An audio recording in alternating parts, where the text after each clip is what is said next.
I'm Natasha Sirdoch, co-founder of the International Leaders Summit, Jerusalem Leaders Summit, and co-host of America's Roundtable Radio. It is my great pleasure to introduce our next speaker, Congressman Van Orden. Congressman Derrick Van Orden proudly represents the people of Wisconsin's 3rd Congressional District. An American patriot and retired Navy SEAL, Mr. Congressman Van Orden has dedicated his life to serving and protecting Americans. Now, as a congressman, he continues to fight and advocate for farmers, veterans, workers, tradesmen, job creators, seniors, and families of Wisconsin. Derrick's life of public service began when he joined the Navy at the age of 18. He had the honor to serve a great nation for 26 years, retiring as a Navy SEAL Senior Chief. During that time, he completed 5 combat deployments. Additionally, he served in the Horn of Africa, Asia, Europe, and South and Central America. During his tour in Europe in 2012, he was responsible for planning special operations, contingency operations for the European continent.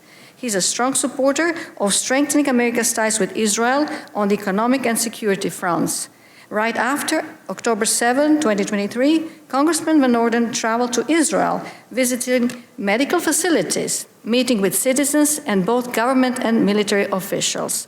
He was on Israeli soil, affirming America's sacrosanct relationship with Israel and the Jewish people.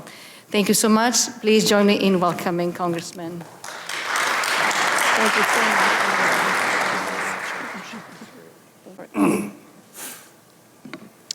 I'd just like to acknowledge a couple guys in the back there. They showed up. They're old teammates of mine, old frogmen in the back, combat veterans both. We have multiple combat tours around the world, and I volunteered for all of them. But the United States government gets to pick your war.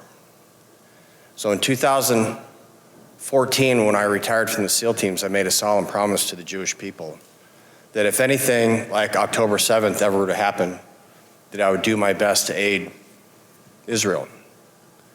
I failed to mention this to my wife. And so when I was bucking to get out of here, it's like, why are you going back into an uncertain combat zone? And I told her I made this oath.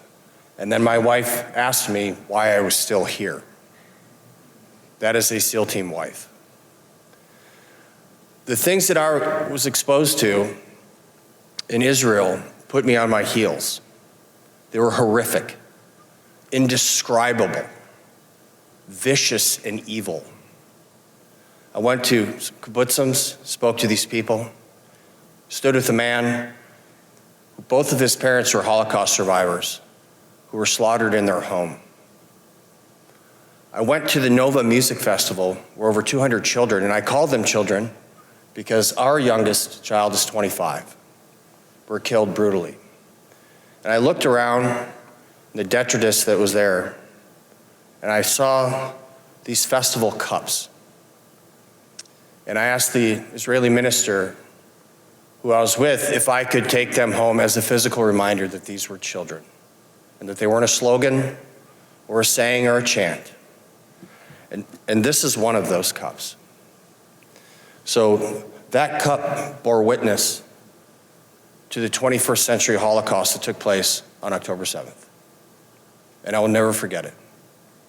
No one can ever tell me that those events didn't take place. They can never say that it wasn't as bad as it was. No one can ever equivocate what's taking place in Gaza with what took place on October 7th in Israel. Because there was a ceasefire on October 6th. Wasn't there? So this is inexcusable. Members of the body that I'm so proud to serve in are anti-Semites. And one of my proudest moments in Congress was to stand on the House floor and excoriate one of them for calling for the eradication for the Jewish people. I will not tolerate that in my presence. One of the things that I got to go do was go visit some children, 18-year-old children who had volunteered to pick olives on a mountain outside of Jerusalem. And of course, they're 18-year-olds, so all the boys are here and all the girls are here. And I sat down and I talked to them. And I said, young people, your age, Jewish people, are going to be exposed to things that no child should ever have to be exposed to. And you're going to have to do things that no child should ever have to do. But if you don't, you will be eradicated as a people. And now is not the time to mourn. It is not. Now is the time to steel your spine and fight! There are people in this House that will stand with you from the beginning to the end to make sure it never happens from the river to the sea. You have my solemn oath. And may God bless you. May God bless the Israeli people.